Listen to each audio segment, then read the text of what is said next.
Boa tarde, pessoal! Sejam bem-vindos ao 20º episódio da série Educação Emancipatória.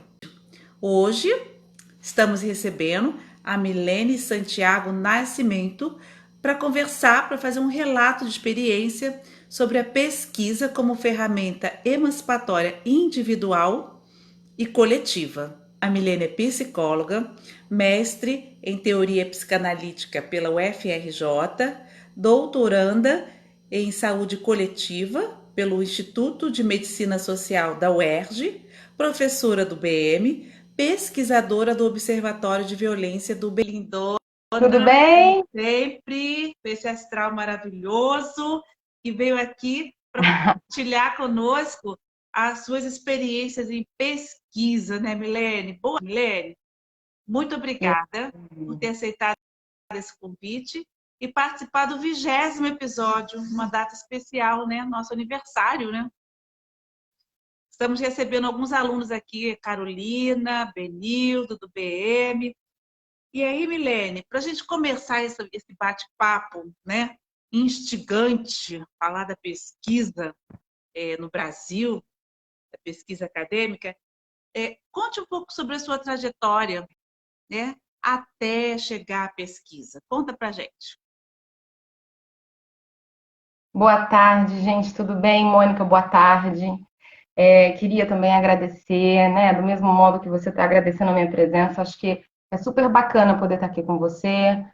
Acho que é um projeto extremamente importante para a gente poder discutir a questão da educação, para a gente poder discutir mudanças, né, na educação. Acho que é fundamental que a gente possa cada vez mais empreender esses espaços, criar esses espaços para que a gente possa compartilhar experiências, compartilhar as pesquisas, os nossos estudos, né? E criar estratégias de mudança, né? Então, estou muito feliz de participar. Parabéns por esse trabalho. Parabéns, galera que está aí. Parabéns não, né, gente? Boa tarde para a galera que está aí. Tem um monte de aluno aqui presente.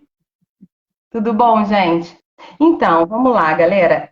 Acho que a gente falar sobre pesquisa é extremamente importante, porque eu acho que a pesquisa não encontra muito espaço, né? Eu acho que ela encontra, o único espaço que a pesquisa encontra é dentro do ambiente acadêmico, né? Então, acho que a gente poder falar sobre a pesquisa, né? E aí é uma coisa que os meus alunos que estão aqui vão poder confirmar isso, né? Assim, eu estou sempre dizendo, estou sempre trazendo a importância da pesquisa, não só para aqueles alunos que têm o interesse em seguir carreira acadêmica, ou seja, fazer mestrado, fazer doutorado, desenvolver pesquisas, mas também a pesquisa ela é fundamental para o processo de formação, né? E aí, eu acho que quando a gente cria esses espaços em que a gente pode conversar sobre a pesquisa, a gente está tornando a pesquisa, né, mais palpável, né? Eu acho que a gente torna a pesquisa mais A acessível, mais pesquisa, palpável. vamos combinar, né? É um bicho-papão, né? É uma coisa de outro mundo, né? As pessoas têm,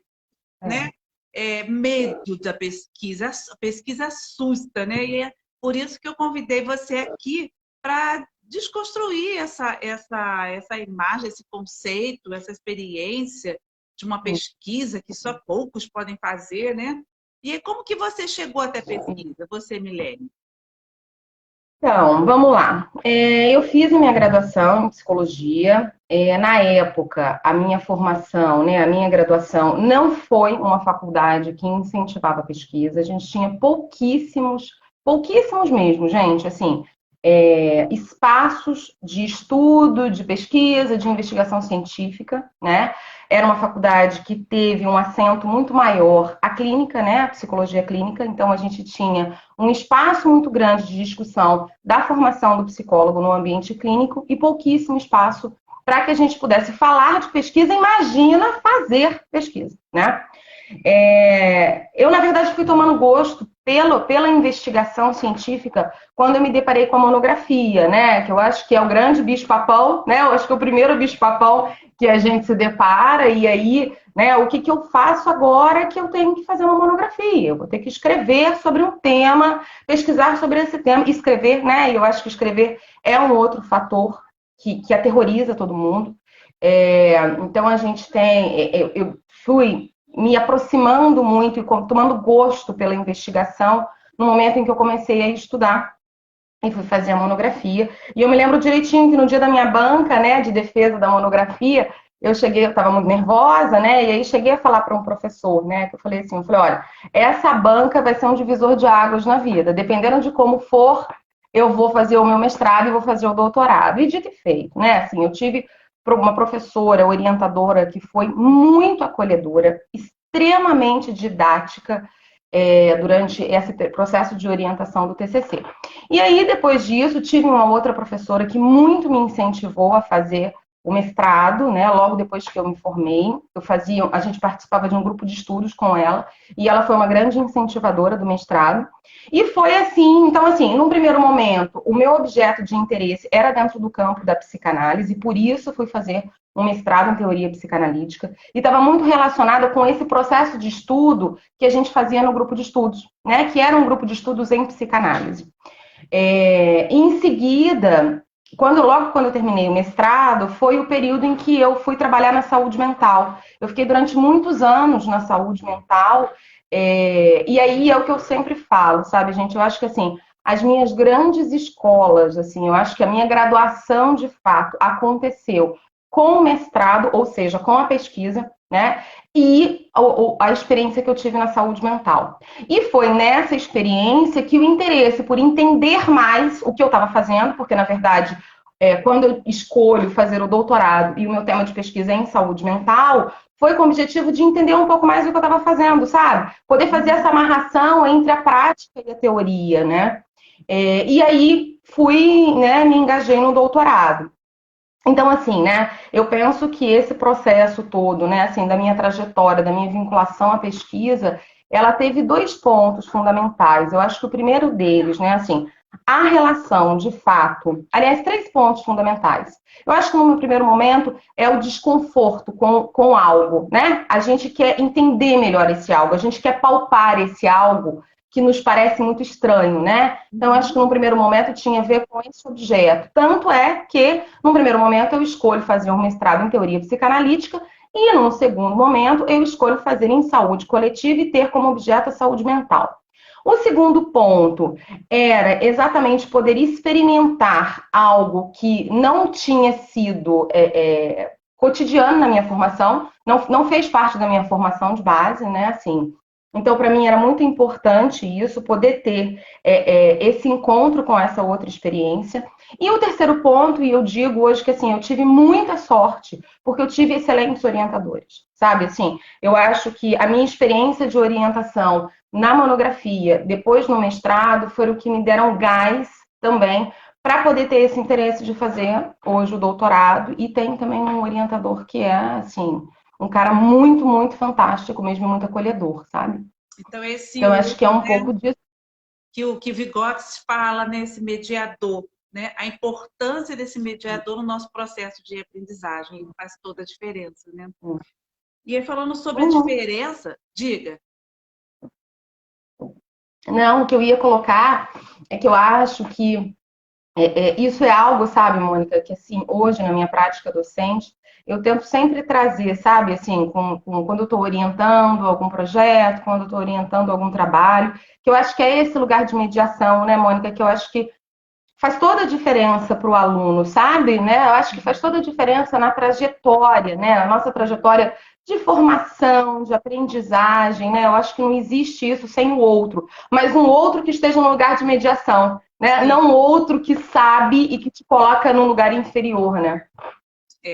E falando sobre essa mediação e sobre essa importância, sobre a diferença que faz na vida, na sua leitura, como que a pesquisa pode ser, né, que o título, né, da nossa conversa de hoje é a pesquisa como ferramenta emancipatória, individual e coletiva.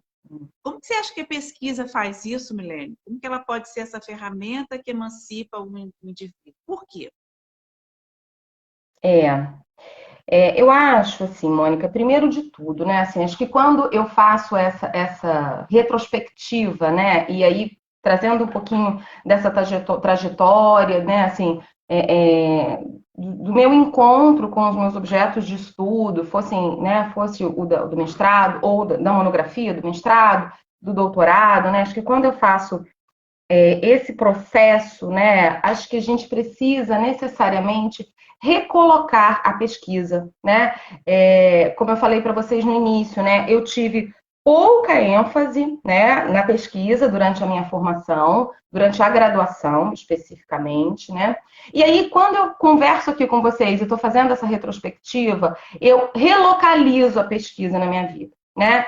E aí eu percebo o quanto que ela, de fato, é um divisor de águas, né? O quanto que ela me ensinou a estudar, o quanto que, através da pesquisa, eu construir um método de estudos para mim, né? E isso, assim, é muito bacana porque você vai conseguindo uma certa autonomia, né, nesse processo de aprendizagem, né? Assim, e aí, né, mais do que isso, às vezes eu tenho um pouco a sensação, e principalmente assim nos dias em que eu me dedico mais assim ao estudo, ou né, acho que a maioria dos alunos que está aqui sabe que eu estou finalizando, né, o doutorado, então assim, nos momentos que eu estou de fato assim me dedicando à tese e aí eu fico horas, né, debruçada nisso, eu tenho a sensação de que faz assim, ó, room, né, assim, amplia o olhar, amplia o horizonte, né? Então quando a gente esse movimento de uma retrospectiva e que eu realoco a pesquisa nessa trajetória, eu percebo que é isso, assim, primeiro de tudo, acho que a pesquisa, ela traz para gente esse outro lugar, né? No sentido de que a gente se torna mais autônomos, porque ela vai a gente, né, tem uma coisa que é interessante, né, gente, porque assim, a gente aprende, né, assim, durante a graduação e muito durante a escola, assim, a nossa vida escolar é muito assentada nisso, né, assim, a gente fica muito sentado em cima de conteúdos, né, a gente aprende a decorar conteúdos, a aprender conteúdos, mas a gente não aprende a pensar. Reproduzir os conteúdos. Reproduzir conteúdos, reproduzir coisas prontas. É o que Paulo Freire chama de educação bancária, né, Milene? Exatamente, exatamente, né? Assim, e a gente reproduz sem saber o que a gente está reproduzindo, né? Por diversas vezes eu me deparei com textos, né? Ou mesmo com encontros com outras pessoas em que a gente, sei lá, estava debatendo um texto específico. E quando a pessoa lia ou trazia questões com relação àquele texto, eu falo, gente, na onde que eu estava? Porque assim, eu não li isso que essa pessoa leu, né? E aí, quando faço, né, essa análise, eu percebo que, assim, talvez eu estivesse preocupada muito mais com o conteúdo do que aquele texto estava me passando, do que com o processo de construção da ideia que estava naquele texto. Exatamente. E isso é resultado, né, dessa educação bancária, exatamente isso, né, assim, de uma educação que se concentra em conteúdo, em transmitir conteúdo, e não ensina a gente a pensar, né? Então, eu acho que a pesquisa, bom, ela te dá uma autonomia, né? No sentido de que a gente começa a entender como que a gente funciona, como que a gente pensa, e a partir desse movimento a gente começa a entender que um método de estudo é próprio de cada um, né? O que serve para mim não serve para Mônica, não serve para Maria, para o João ou para o José, né? Assim, e a gente não aprende isso. Não é verdade, né? Assim, quando a gente está na escola, é a mesma coisa para todo mundo. É aquela coisa, né, assim, homogênea, né? É o mesmo conteúdo, dado da mesma forma, no mesmo tempo e cobrado do mesmo jeito. É incrível como que isso não muda. Como que isso não muda. Exatamente. E então, se você muda, Milene, se você muda enquanto professora, e se você tenta mudar enquanto professora, você se depara com muito estranhamento, inclusive de aluno universitário. Muita resistência. Sim. Muita resistência, né? Assim, tipo então, assim, nossa, essa professora, o que ela está fazendo? A gente é adulto, ela está tratando a gente igual criança, ela está enrolando, eu acho que ela está enchendo linguiça. A gente percebe. Ou a gente encontra. Quando a gente encontra pais de alunos da Mônica. Quando a gente está falando, e isso, estou falando até por experiência, gente, assim, de amigos, experiência no próprio consultório, em que a gente encontra, assim, pais que falam assim, não sei o que essa escola está querendo. Tem que botar conteúdo para essas crianças, tem que trazer tarefa, né? Assim, o que é isso de ficar inventando moda, né? Assim, que é inventando moda, né? Assim. Verdade. E é uma pena. É uma pena, né? É uma pena porque eu acho que o processo de aprendizagem ele tem que passar muito mais por como se aprende do que pelo conteúdo. né? E esse como aprende é muito singular.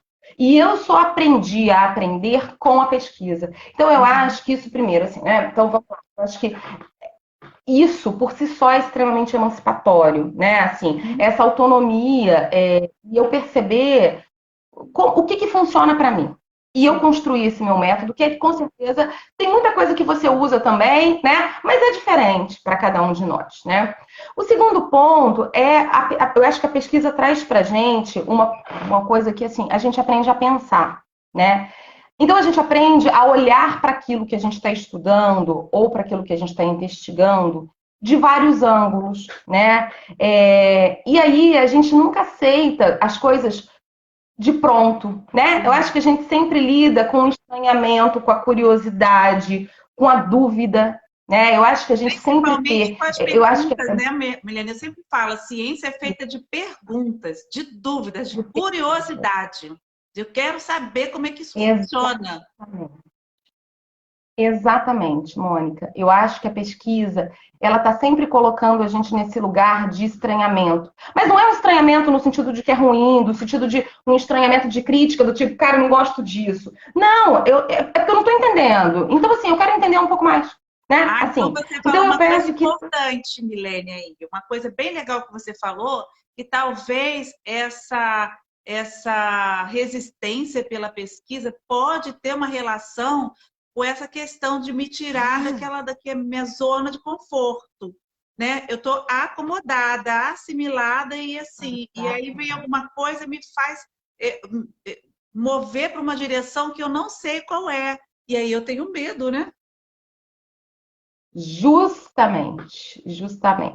É muito mais fácil a gente reproduzir de um lugar que é cômodo, de um lugar que me é estranho, né, do que de um lugar que me é estranho, né, assim.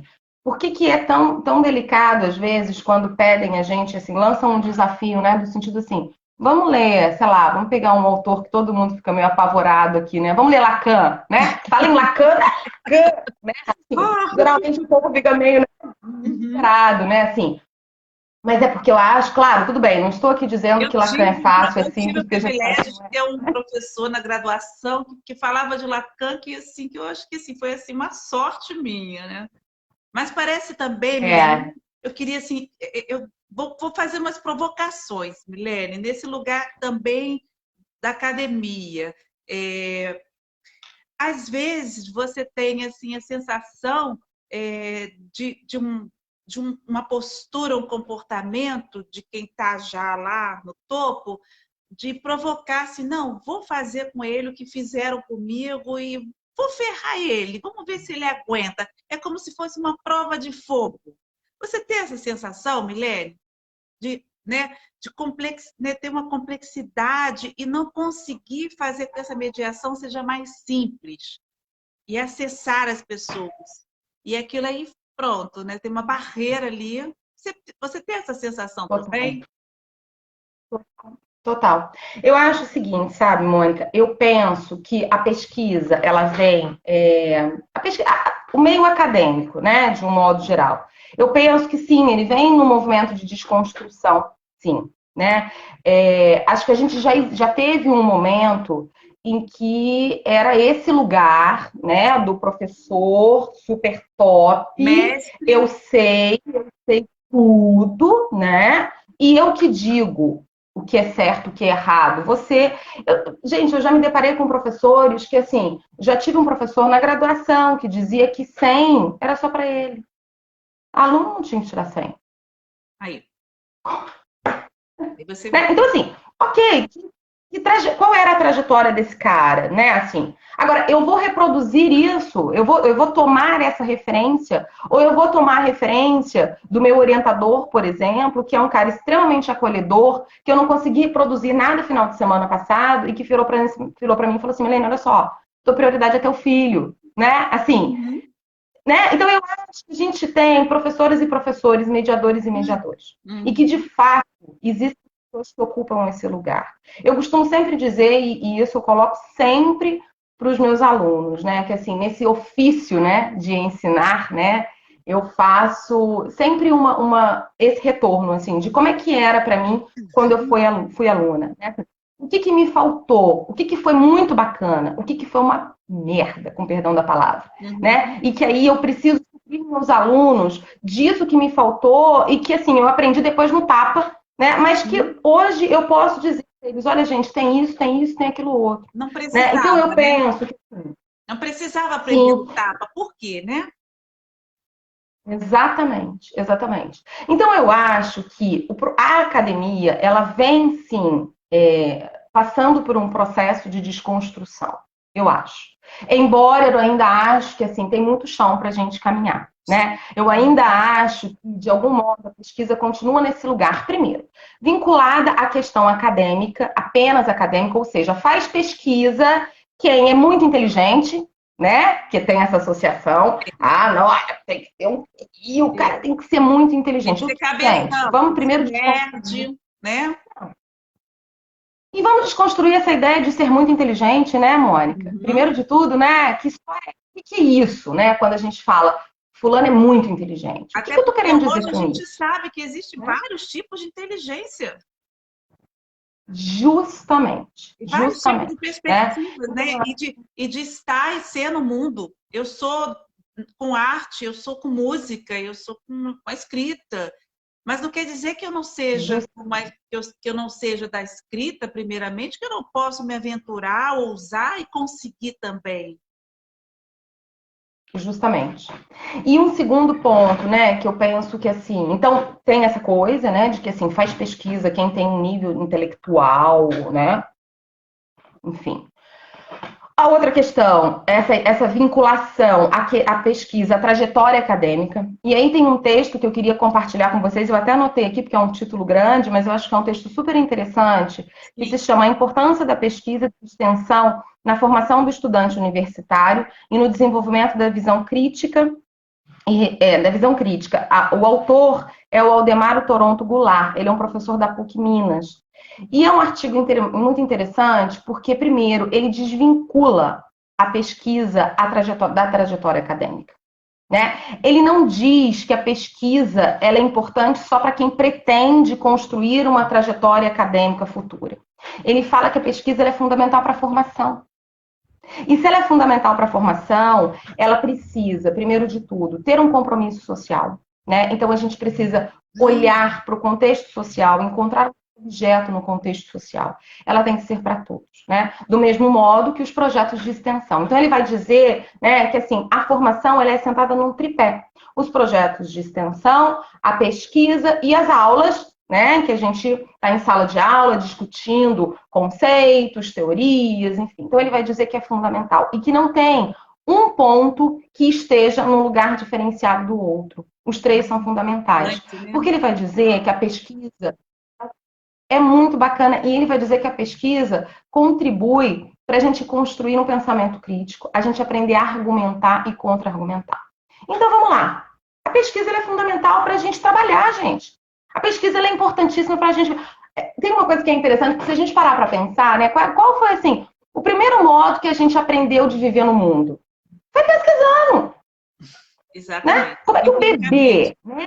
Como é É. que o bebê conhece o mundo, né? Assim, como é que as pessoas... Experimentando. E aí a gente experimentando, investigando, né? Assim, e então esse processo ele é importante para a gente estar no mundo, para a gente se relacionar, para a gente discutir ideias, para a gente debater ideias. Ele é fundamental para o mundo do trabalho. Então, eu acho que a gente precisa desconstruir essa ideia, né, de que pesquisa é uma coisa de outro mundo, né? E que assim, só faz pesquisa quem quer fazer mestrado. Eu não quero fazer mestrado, eu vou trabalhar, sei lá, com gestão de recursos humanos, eu quero ser psicólogo organizacional, não quero saber disso. Cara, é Aí fundamental, chega lá na né? Assim, que a organização, gente pode. chega na organização e o diretor, o gestor pede para ele realizar um trabalho que precisa ser fundamentado numa pesquisa, ele não tem ideia nem por onde começar, né? Uhum. Lá seja E na aí, educação, seja na saúde, seja no organizacional, todo o trabalho vai ser fundamentado na pesquisa, porque a pesquisa ela tira a gente daquele lugar de eu acho, eu intuo, né? Eu, não, eu, hum, eu tenho uma hum, hipótese. É assim que a gente começa. Eu tenho uma hipótese, mas bora lá, vamos ver como é que é isso aí, gente. Vamos ver, fazendo pesquisa. justamente. Justamente. Né? Então, eu acho que a pesquisa ela está aí, gente, para a vida, né? Assim, eu acho que essa ideia da gente entender a pesquisa como emancipatória é porque a pesquisa ela orienta a gente para a vida, né? A diferença da pesquisa que a gente faz no meio acadêmico, né, quando a gente está na graduação, é que ela é uma pesquisa sistematizada. Sim, Mas no mundo a gente investiga, né, gente? A gente para entender como é que funcionam os afetos, como é que se constroem as relações, a gente não pesquisa, né? A gente não investiga aquele terreno, onde a gente está pisando, para onde a gente está indo, né? Então, acho que eu penso que a pesquisa ela traz, né, esse movimento de diálogo, sabe? Acho que ele movimenta esse diálogo com todas as outras formas de conhecimento, né? E isso, claro, se a gente está entendendo uma pesquisa que seja uma pesquisa para todos e de todos, né? Assim, uma pesquisa desconstruída. essa seria assim uma última pergunta, mas eu acho que a gente não tem nenhum problema de a gente estar falando sobre uma mediação flexível, né, e não linear, né? Eu fico pensando porque, né? A gente tem até algumas respostas, mas a gente podia conversar aqui também essa questão desse distanciamento que a pesquisa acadêmica tem da comunidade e onde que fica a função social dessa pesquisa. Por exemplo, quem lê artigo científico? Quem lê artigo científico? É só quem está Somente os na pares, né? academia. Então, por que eu demorei tanto?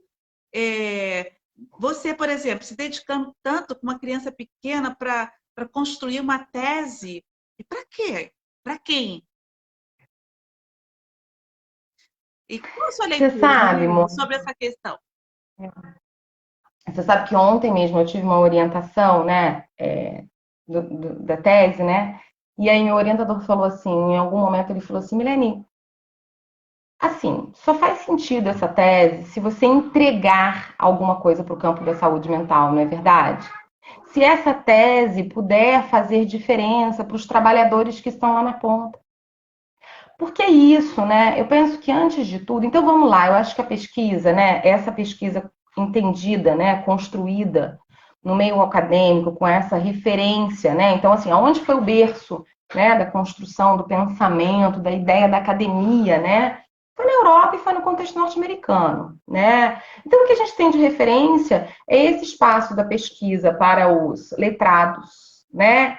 Para os intelectualmente acima da média, né? Para os cultos, para aqueles que falam difícil, para aqueles que ficam discutindo o sexo dos anjos, que só faz sentido entre eles, né? Não faz sentido para fora, Uhum. né? Elite, né, Então eu acho de intelectuais que vivem numa bolha, numa tribo. exatamente, né? Então eu acho que a gente precisa, né, primeiro de tudo, né, assim, ocupar esse espaço da pesquisa, esse espaço da academia, que foi feito para homens brancos, né? Nós temos cada vez mais mulheres conseguindo, né, adentrar ao universo acadêmico.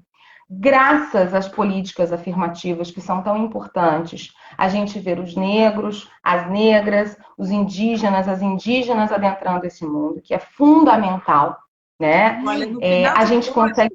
final de agosto eu vou entrevistar um primo meu, que é professor da Universidade de Goiânia, de um curso intercultural, onde ele trabalha com os indígenas. Eu já te convido todo mundo, que ele vai falar sobre esse trabalho. Pois é. E a gente precisa ocupar esses espaços, né? Assim, o segmento LGBTQIA+, a mulher, né? O pobre, né? Que não adentrava o universo acadêmico e científico Aí e entra que a agora... questão de cotas tão polêmica que as pessoas não conseguem entender, né? E fica com essa briga e tal. Tem tanta coisa para mudar, né? Exatamente. Mas é só assim que a gente vai tornar. Porque, assim, quando essas pessoas adentram o universo acadêmico, elas vão pesquisar sobre a sua própria realidade. Porque o nosso tema de pesquisa não é desconectado de quem a gente é. Né? Lá no trabalho que eu desenvolvi com os alunos, nas duas disciplinas de pesquisa, que eu pedi que eles escolhessem os temas, isso era algo que eu sempre colocava para eles. Gente, assim, o tema de pesquisa conversa com a gente. É alguma coisa que nos toca. Ah, eu vou pesquisar, sei lá, Por que que essa caneta é preta? Se isso não faz sentido para mim, Uhum. eu vou pesquisar aquilo que me Kelly, toca. aí entra uma outra questão que, né, você vai concordar comigo e que acaba sendo um paradigma, ainda bem que está sendo desconstruído, de que quem entra para fazer uma dissertação de mestrado ou uma tese de doutorado não escolhe o tema, ele vai trabalhar para o tema do orientador. A gente ouve muito isso, né? Tem, muito isso, né? O quanto que ainda se sustenta isso, né? Eu me lembro muito quando eu entrei para o doutorado, assim, meu orientador é do campo, né? Assim, embora hoje o tema de pesquisa dele maior seja voltado à saúde carcerária, né? Da população carcerária, ele foi um pesquisador do campo da saúde mental, já trabalhou no campo da saúde mental, né? E eu me lembro que, assim, quando eu cheguei para ele com uma primeira proposta, ele falou para mim claramente, ele falou, Milene, assim, esse tema, desinstitucionalização na saúde mental, super me interessa. Mas eu não tenho condições, e aí foi muito interessante, porque ele falou assim: eu não tenho condições de estudos para estudar do modo como você quer. Eu posso te oferecer assim, assim, assado. E aí foi muito bacana, porque a gente encontrou esse meio termo. Agora é muito diferente assim: olha, Milene, eu só vou poder te orientar se você fizer uma pesquisa sobre a população carcerária, porque é o que eu estou pesquisando. Sim. Né? E aí você vê essa onipotência, né, desse lugar, né?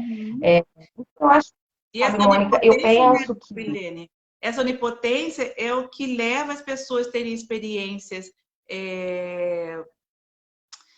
experiências não tão positivas, experiências assim bem peculiares no sentido de se sentirem, não se sentirem bem, de adoecerem.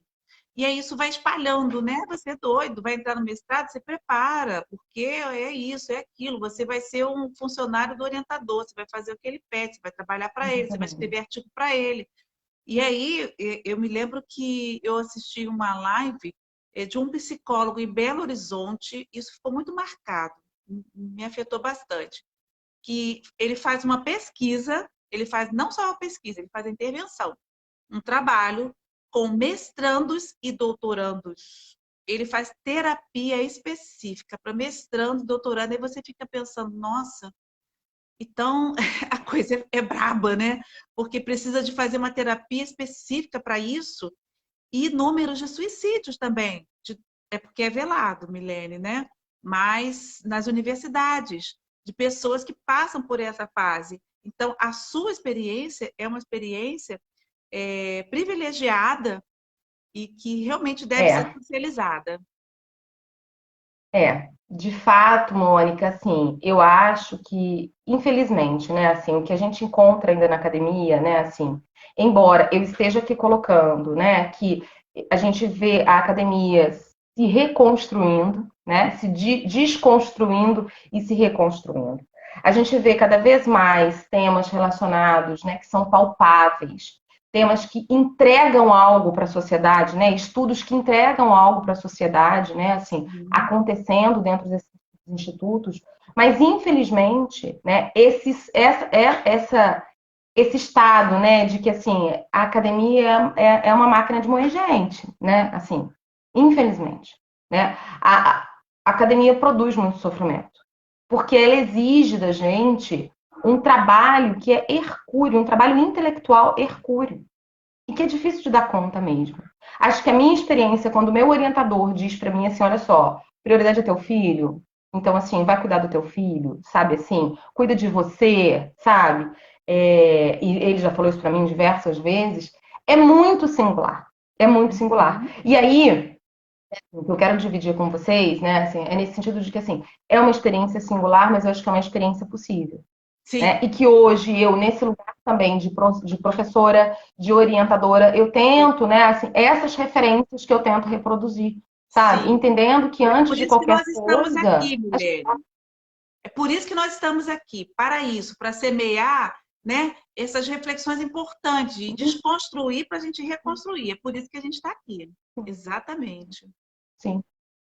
E é isso, né? Eu penso que a pesquisa precisa, né, cada vez mais, né, dialogar com todas as formas de conhecimento, né? O único conhecimento não é o científico, né? Assim, a gente tem um conhecimento artístico, filosófico, religioso, cultural, o conhecimento do senso comum, aquele que é transmitido de geração em geração, o conhecimento que é produzido nos territórios, né? Nos territórios de vida, onde a vida acontece, né? E a pesquisa precisa dialogar com isso. Sim. A gente precisa romper com essa perspectiva da ciência positivista, que era aquela coisa neutra, né? Aquela coisa extremamente asséptica, né? Aquilo que acontecia em espaços específicos para pessoas. Gente, pesquisa acontece quando a gente... linear. Exatamente, né? Assim, a pesquisa hoje, a gente vê várias pesquisas que acontecem no interior das comunidades. Sim. A gente tem a pesquisação, por exemplo, a gente tem a pesquisa que tem a participação da própria população. Eles são também pesquisadores, né? Então, assim, eu, como pesquisadora, vou até uma comunidade pesquisar sobre essa comunidade, mas eu vou entender que essas pessoas dessa comunidade são pares, né? Não são objetos de pesquisa. Exatamente. E isso, né, gente, eu acho que faz uma reviravolta nessa ideia de neutralidade e de distanciamento.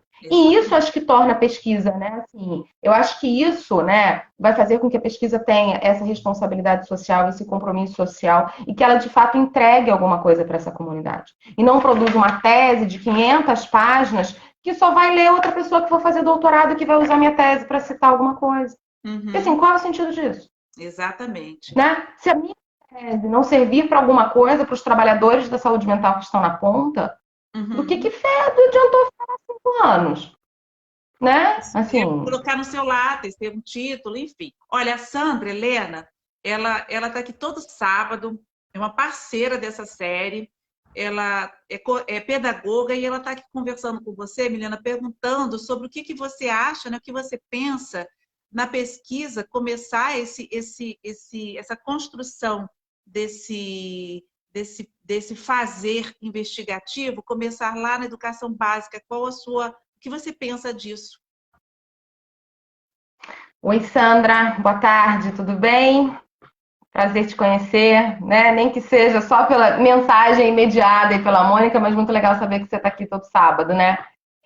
Ô, Sandra, eu penso o seguinte, né? Eu penso que depende, né? Depende de como que essa pesquisa científica ela vai se dar na atenção básica. Porque ela se... Na atenção básica, desculpa, na educação básica. Estou tanto com a saúde na cabeça que me vem logo a atenção básica, né? Depende muito, né? Porque eu penso no seguinte, sabe, Sandra?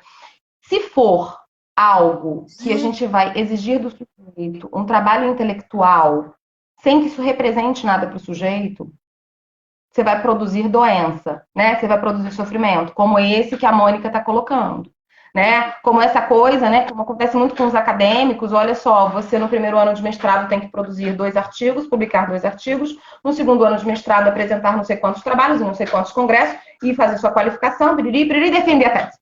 Né? Então, assim, acho que depende, eu acho que é fundamental, primeiro, né? Assim, isso a gente estava até conversando, né, Mônica? Assim, como que é fundamental, eu acho que assim, as pessoas têm muita dificuldade com a escrita, né? E isso a gente vê claramente nos nossos alunos, né? Assim, eu me lembro da minha enteada quando começou a desenvolver o projeto dela de TCC, desesperada, surtando mesmo, assim, mal, sofrendo, sabe?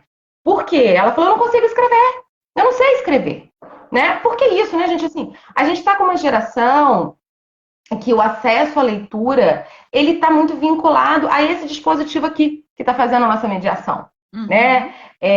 Então, isso já interfere no processo da escrita, né? E também a forma como foi trabalhada a escrita, a criatividade, o desenvolvimento do, né? Como é que a gente coloca no papel, né? O nosso processo de pensar, né? Então, eu penso que é fundamental, sim, a gente trabalhar desde os piquititinhos, né? Assim, o estímulo à criatividade, à escrita criativa, o estímulo à curiosidade, às perguntas, o estímulo para que essas crianças inventem seu próprio método, né? Assim, eu me lembro que uma vez eu atendi uma paciente, rapidamente, assim, ela tinha 7 anos e ela tinha já reprovado 2 vezes porque a mãe já fala, Andréia, porque a mãe dela tinha decidido com a escola de que ela iria reprovar o primeiro ano, a menina não aprendia a escrever e a ler. Até que ela resolveu mudar a menina de escola. E ela tinha trazido a menina para mim também, né? Para fazer uma avaliação psicológica, para entender o que estava acontecendo. Que além disso, tinham várias outras questões de cunho afetivo, né? Emocional. E essa menina foi para uma outra escola. E uma escola que tinha um método de trabalho completamente diferente do primeiro. A menina aprendeu em 2 meses, o que ela não aprendeu em 2 anos. Então, eu acho, né, que a gente estimular essas crianças nesse processo de investigação, nesse processo de pesquisar, que essas crianças, primeiro, né, assim, sejam tomadas pelo tema. Tomadas que eu digo do ponto de vista afetivo. Não adianta vocês trazerem algo para ela que, assim, não faz sentido para ela, né, que ela não vai se interessar, não vai ter curiosidade. Né? Assim, então essa temática precisa surgir delas, né? Assim, e eu acho que é isso. Se for uma pesquisa que produza o interesse, a curiosidade, sim. Agora, fazer por fazer, a gente vai produzir números, Sim. Né? E reproduzir um modo que está adoecendo todo mundo, né? Exatamente. Eu acho isso. O aprendizado, seja ele em qualquer nível, né? Da nossa vida, porque ainda bem que a gente aprende até o nosso último dia, que bom, né? Ele precisa ter sentido para você. Se ele não tiver sentido, ele vai te adoecer, você não vai ter interesse. Então, é aprendizagem significativa, precisa fazer sentido. E aí, Milene, olha, a hora tá voando, que papo gostoso com você. Nem sei que horas são. E você, conta pra gente a questão do Observatório da Violência no BM. Conto. Deixa eu só falar para a Andréia aqui o título do texto de novo. Andréia, anota aí. A importância da pesquisa e extensão na formação do estudante universitário e no desenvolvimento da visão crítica. Depois eu posso até compartilhar com os alunos que estiverem aqui, eu mando para os A importância da representantes. pesquisa e extensão na formação do estudante universitário e no desenvolvimento da visão crítica. É do Aldemaro com U, tá? Aldemaro, Toronto, Goulart. É um texto de 2004. Na formação do estudante universitário e... Eu estou anotando aqui para ele. No desenvolvimento da visão crítica. Ótimo. Desenvolvimento. Tá? Qualquer coisa depois eu compartilho com você, Mônica, eu mando para a galera aí, tá? Tá ótimo. Então, vou falar rapidamente, né? O Observatório da Violência, fui convidada, não sei se a Rosa está aí, a Rosa ia estar com a gente hoje aqui, a professora Rosa do BM, não sei se ela conseguiu entrar para assistir, para participar. A Rosa me fez esse convite no início desse ano, fiquei muito feliz, primeiro porque, assim, vocês estão vendo que eu adoro trabalhar com pesquisa, né? O Observatório da Violência já era, né, um projeto, já era um braço aí da coordenação de pesquisa do UBM, que já vinha trabalhando questões relacionadas à violência no âmbito escolar já há algum tempo. E aí ela me convidou para participar, para fazer parte da equipe nesse ano, no início desse ano. Hoje a gente desenvolve uma pesquisa que são os impactos da pandemia na educação. A gente está fazendo alguns grupos focais com professoras e com mães, e aí eu estou falando no feminino porque a maioria é mulher, né? Então são mães e professoras que estão vivendo esse processo, né, de educação remota, de ensino remoto. Na rede municipal de Barra Mansa, Milene? Não, são 3 municípios aqui da região sul-fluminense, tá? São municípios daqui da região sul-fluminense. A gente está até tentando ampliar, trazendo outros municípios, né? E ouvindo essas mulheres sobre as experiências delas com relação ao ensino remoto. E aí, quando eu entrei, eu fiz um convite para todos os alunos de todas as turmas, né, que eu estava dando e os que eu estou em aula esse semestre, e para aquelas turmas que eu também não estou, né, nesse semestre. Então, a gente está com algumas alunas que estão participando do projeto. Essas alunas, inclusive a Andréia está lá com a gente. Elas vêm participando desses grupos focais. E aí a gente tem o nosso horáriozinho de encontro semanal, que a gente discute, né, não só esses projetos. Então, a gente tem uma reunião que é com a equipe toda, que são as outras professoras dos outros cursos que compõem, né, o Observatório da Violência, enquanto professoras. Então, tem professoras do curso de jornalismo, do curso de direito, do curso de pedagogia.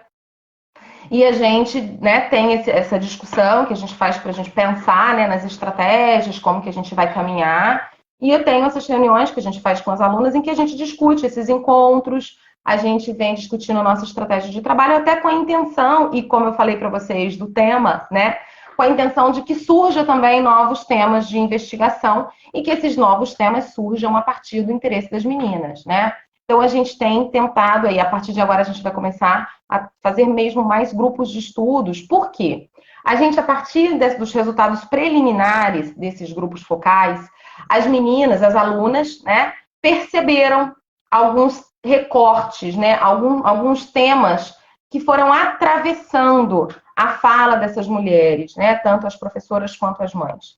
E aí a gente produziu alguns trabalhos, vai ter agora em setembro o Fórum de Direitos Humanos e Saúde Mental, que é promovido pela Associação Brasileira de Saúde Mental. Aí a gente construiu 3 trabalhos, que são resultados preliminares dessa nossa pesquisa, mas com esses recortes que as alunas identificaram e que quiseram trabalhar. Então, a gente vai estar trabalhando a sobrecarga das mulheres e a violência contra a mulher na pandemia, né? A outra questão, a gente vai estar discutindo a vulnerabilidade alimentar e a violência na pandemia. E a outra questão é o ensino remoto e a violência na pandemia, né? E a violação de direitos. Então, são os 3 temas que surgiram das meninas que têm participado, que têm ouvido, né, esses relatos. Então, a gente fez esses recortes para que a gente enviasse esses trabalhos e também na torcida para ver se a gente vai conseguir. Vamos torcer. Então, Milene, o que está acontecendo, o que vocês estão fazendo, o que vocês estão produzindo é algo para entregar para a sociedade. Isso sim é uma pesquisa, né, eficaz no seu sentido genuíno, que é para que a gente estuda? Para que o ser humano estuda? Para intervir e tornar a nossa vida melhor, né? Em todos, em qualquer área. Bacana, bacana olhar. A Amanda também faz parte, a Dara também, né?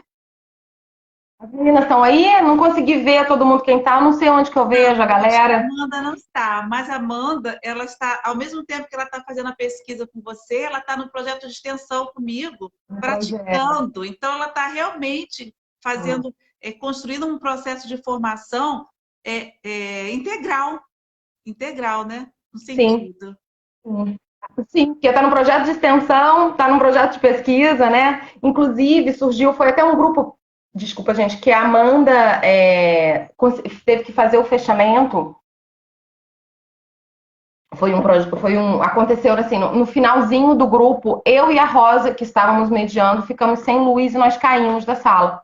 E ficaram as alunas. E elas fecharam, né, esse grupo brilhantemente. Eu me lembro que nesse dia, acho que estava a Camila, a Amanda e eu não sei se a Josi, não tenho certeza. Mas assim, conseguiram dar o fechamento desse grupo, né? E aí foi super interessante que uma das professoras pediu se nós, né, profissionais, professores e alunos do UBM, poderíamos oferecer algum tipo de cuidado em saúde mental para as professoras desse município, né? Que as pessoas estavam e existe uma possibilidade da gente realmente criar um grupo de atenção em saúde mental para essas profissionais a partir do semestre que vem, né? Então, como você falou, né? Assim, vamos dialogar com o nosso projeto de extensão. Exatamente. É uma pesquisa. É saúde mental, é tempo de cuidar. Então, a gente vai fazer esse diálogo.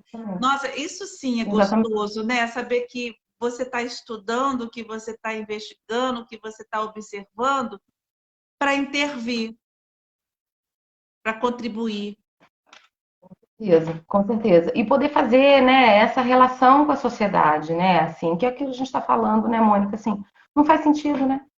Se for algo que não sirva para alguém, não serve para nada, não é verdade? Né? Assim, então eu penso que a gente precisa, né, pensar nesses estudos, lembrando sempre dessa nossa responsabilidade social, né? Assim, Nossa, enquanto pesquisadores, enquanto psicólogos, né? Porque eu acho que a gente precisa pensar na nossa prática e sempre lembrar da nossa responsabilidade social. A gente não está ali cuidando de um sujeito, né? Quando a gente cuida de um sujeito, a gente está cuidando do coletivo, né? Assim, Sim, então a gente precisa lembrar exatamente. disso, né? Milene, falta pouquinho para fechar nosso tempo. Foi ótima a nossa conversa. Então, eu vou te pedir para fechar, dando assim, algumas sugestões para quem tinha medo da pesquisa e depois dessa conversa não tem mais. Descobriu Ah, que já não é um passou. bicho-papão. Então, por onde Tá. começar? Por onde começar? O que fazer? O que procurar? É. Eu penso que a primeira coisa, gente, é isso, perder o medo, né? É lembrar que, assim, não existe uma, sei lá, uma classe de seres iluminados que são aqueles que vão conseguir abrir todas as portas do universo. Começando por Ótimo, aí, né? ótimo. É, Uhum. eu acho que é o primeiro ponto, né? Eu acho que o primeiro ponto é a gente se lembrar disso, né? Que não tem aqueles que podem e aqueles que não podem, né? Eu acho que, assim, tem aqueles que têm um pouco mais ou menos de dificuldades, né? Assim, e que é isso, né? Existem várias formas de a gente sanar essas dificuldades.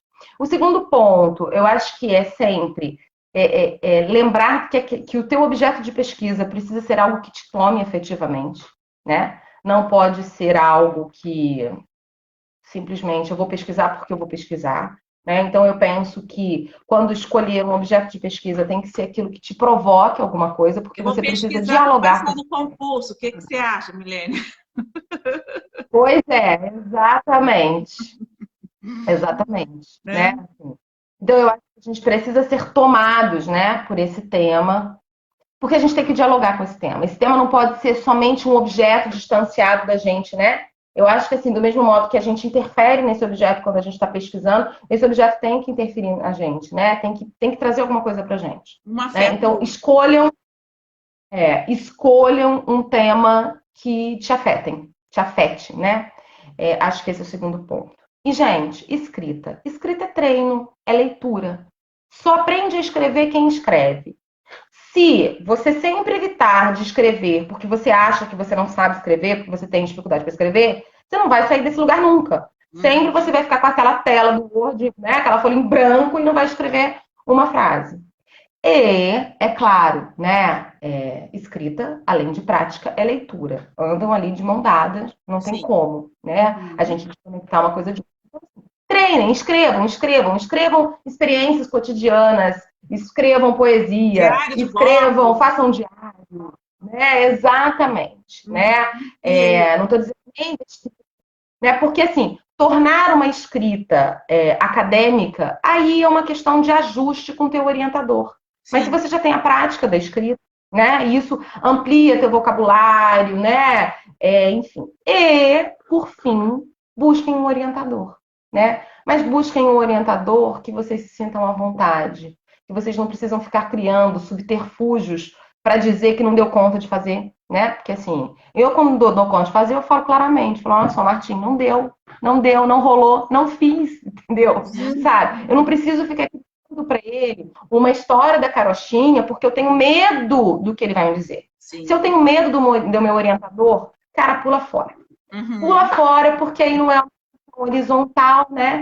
É uma relação vertical, né? De exercício de poder, de coerção, né? Então eu acho que assim, ter esse orientador, né? Que assim, a gente tenha uma empatia, que a gente consiga ter esse encontro de fato, Olha, né? Milene, E comecem, que comecem a delícia, ó. pesquisar, é isso, né? Que delícia te ouvir, como é simples, né? O que nós estamos conversando, como pode ser simples esse processo, simples nesse sentido todo aí que você acabou de trazer para a gente. E que os alunos que estejam aqui possam socializar essa entrevista da Milene com os outros alunos, os educadores. Essa série ela tem como objetivo semear ideias, semear experiências e principalmente possibilidades. Então, curtam lá o canal da Desenvolver. Essa é a parte que eu não gosto de fazer, mas a assessora de marketing ela me cobra todas as vezes. Eu quase nunca faço. né? Então vamos lá, gente, curta o canal da Desenvolver-se, coloca, dá o sininho, socializa, mas por quê? Por quê? Por que que eu tenho essa resistência, né? Porque eu não estou fazendo isso para o marketing. As pessoas que me conhecem sabem por que eu estou fazendo, porque tem uma causa ali, né?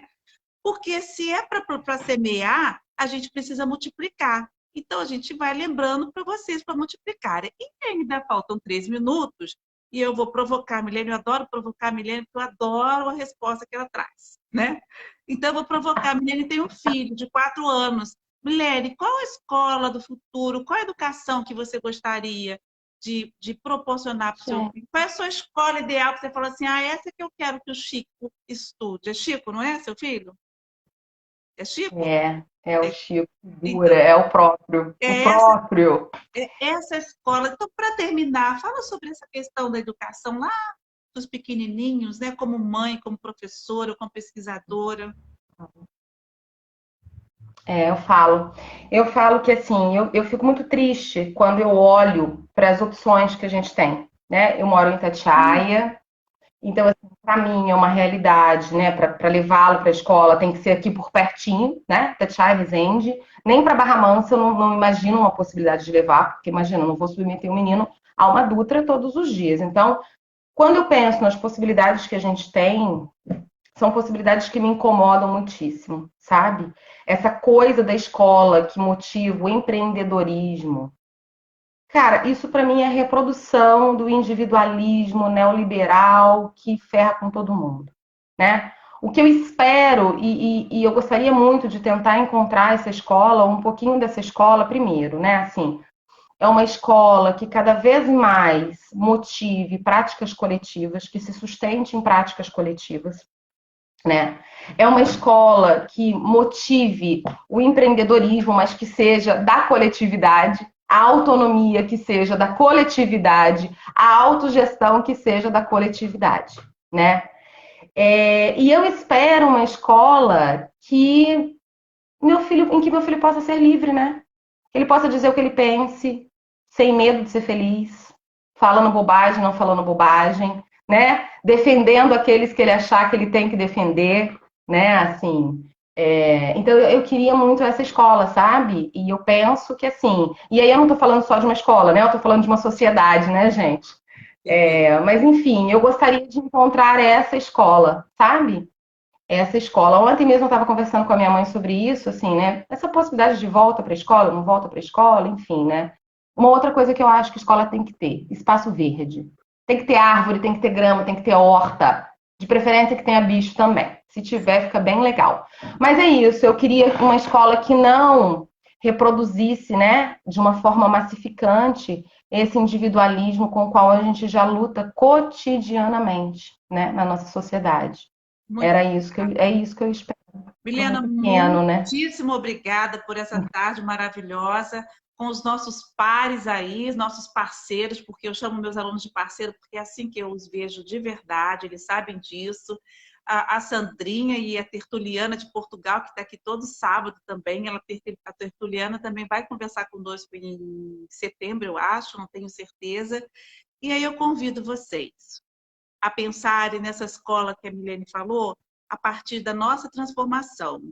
E fazer uma pergunta: o que eu posso fazer para começar ou continuar nesse processo de transformação social?